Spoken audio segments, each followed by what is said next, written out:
आपके साथ धोखा हुआ है। जी हां, अफसोस के साथ बताना पड़ रहा है कि आपके साथ धोखा हो गया।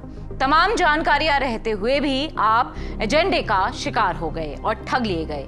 ठगी का तरीका भी कोई नया नहीं है, दशकों पुराना तरीका है।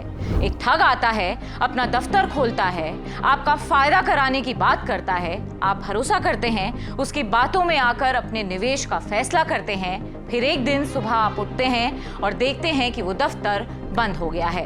वो ठग तो भाग चुका है और उसके साथ चले गए आपके सपने, आपका भरोसा, आपका पैसा। हम बात कर रहे हैं शॉर्ट सेलर हिंडनबर्ग की, जिसने अपनी दुकान फाइनली बंद कर दी है। इसके फाउंडर नेथन एंडरसन कह रहे हैं कि हमारे सारे आइडियाज खत्म हो गए हैं। आप चाहें तो इन आइडियाज को एजेंडा भी पढ़ सकते हैं। कई बार फर्जी और तथ्यहीन रिपोर्ट्स के जरिए शेयर बाजार और रिटेल निवेशकों को नुकसान पहुंचाकर खुद मुनाफा कमाने वाली अमेरिकी short selling firm Hindenburg research 2017 में शुरू हुई थी और महज 8 साल में ही अब ये बंद हो रही है। और हाँ, इसकी टाइमिंग भी बेहद इंट्रीगिंग है। दुकान तो बंद हो गई, लेकिन शटर पर कई सवाल छूट गए हैं। सबसे बड़ा सवाल तो ये है कि इस एजेंडा वाले रिसर्च के पीछे कौन लोग थे, और वो लोग जो हिंडनबर्ग के बेबुनियाद आरोपों को गॉस्पेल ट्रुथ बता रहे थे, क्या वो लोग देश के रिटेल निवेशकों से पब्लिकली माफी मांगेंगे? वैसे तो हिंडनबर्ग ने पूरी दुनिया में घूम घूम कर कंपनियों पर आरोप लगाए, लेकिन हम बात करेंगे अपने देश की, हमारे देश के बाजार और इकोनॉमी पर हुए हमले की। इस शॉर्ट सेलर ने अपने नापाक इरादों के साथ अदानी ग्रुप की कंपनियों पर 2 बार बेबुनियाद आरोप लगाए, जिससे शेयर मार्केट के लाखों निवेशकों को नुकसान पहुंचा। हालांकि अदानी ग्रुप ने आरोपों को झूठा और बेबुनियाद बताया और जांच के बाद सुप्रीम कोर्ट से भी क्लीन चिट मिली।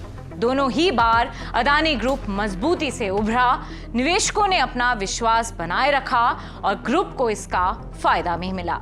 लेकिन हिंडनबर्ग यही नहीं रुका और भारत के रेगुलेटर को भी अपना निशाना बनाया। इसने सेबी चीफ माधवीपुरी बुच और उनके पति धवल बुच पर भी कई आरोप लगाए थे, जिसे फैक्स के साथ खारिज किया जा चुका है। ये सारे काले कारनामों के बाद जब हिंडनबर्ग और इसके फाउंडर नेथन एंडरसन पर चारों तरफ से कानूनी शिकंजा कसा, तो आनन फानन में एंडरसन ने अपनी रिसर्च फर्म को ही बंद करने का फैसला कर लिया। एक पर्सनल सा नोट जारी किया। नोट में अपने बारे में, अपनी इनसिक्योरिटीज, अपने साथ हुए बर्तावों, हिंडनबर्ग के आइडियाज के बारे में, अपनी टीम के बारे में बहुत सारी बातें कहीं। बस एक बात ठीक से नहीं बता पाए, वो ये कि आखिर वो ये कंपनी बंद क्यों कर रहे हैं। चलिए इसका जवाब हम खोजते हैं। अदानी ग्रुप को लेकर हिंडनबर्ग ने बेतुके आरोप लगाए, जो बाद में देश की सुप्रीम कोर्ट में बेबुनियाद साबित हुए। इसके बाद हिंडनबर्ग रिसर्च की गर्दन पर भारत और अमेरिकी रेगुलेटर्स का शिकंजा कसना शुरू हुआ।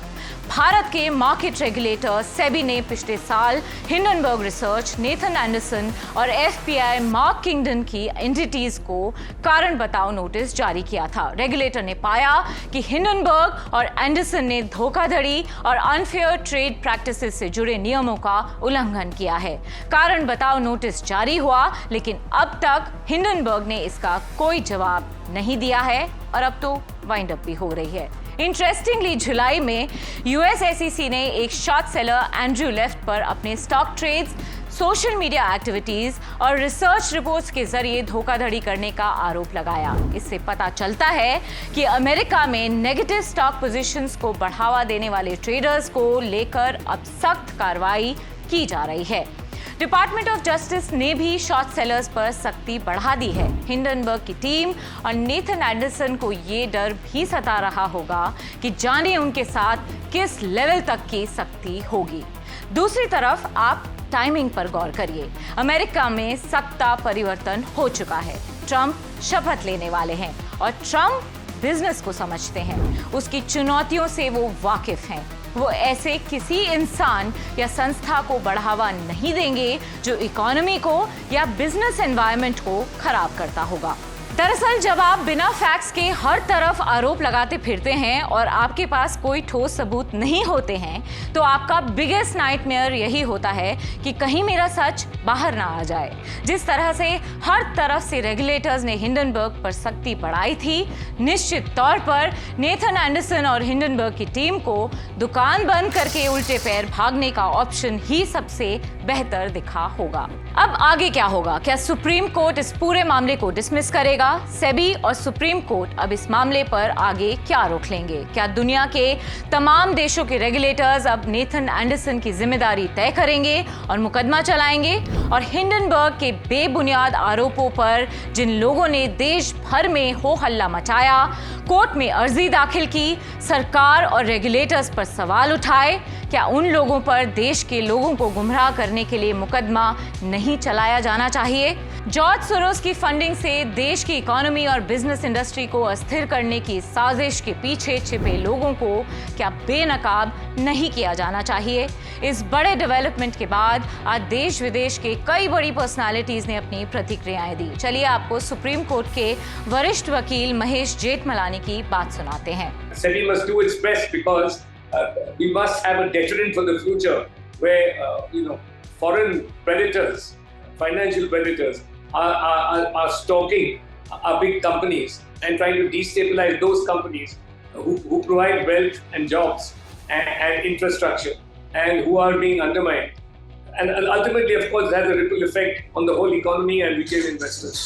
So, certainly SEBI should do something. I have no doubt that the American authorities responsible for, the Securities Commission and so on and so forth will also investigate this. Social media पर भी ये trending topic viral है, लेकिन एक tweet stand out कर रहा है जिसमें सटायर भी है और मैसेज भी। अदानी ग्रुप के CFO ने एक्स पर लिखा, कितने गाजी आए कितने गाजी गए, और नीचे किताब खरीदने की सलाह दे दी। हालांकि समझदार लोग इसके पीछे का मैसेज समझ ही गए होंगे। आपके हिसाब से हिंडनबर्ग पर क्या एक्शन होना चाहिए? देश के रेगुलेटर्स को क्या कदम उठाना चाहिए? हमें कमेंट बॉक्स में जरूर बताएं। और हाँ, अगर NDTV प्रॉफिट हिंदी को सब्सक्राइब नहीं किया है तो सब्सक्राइब जरूर करें और इस वीडियो को अपने दोस्तों और फैमिलीज के साथ शेयर जरूर करें।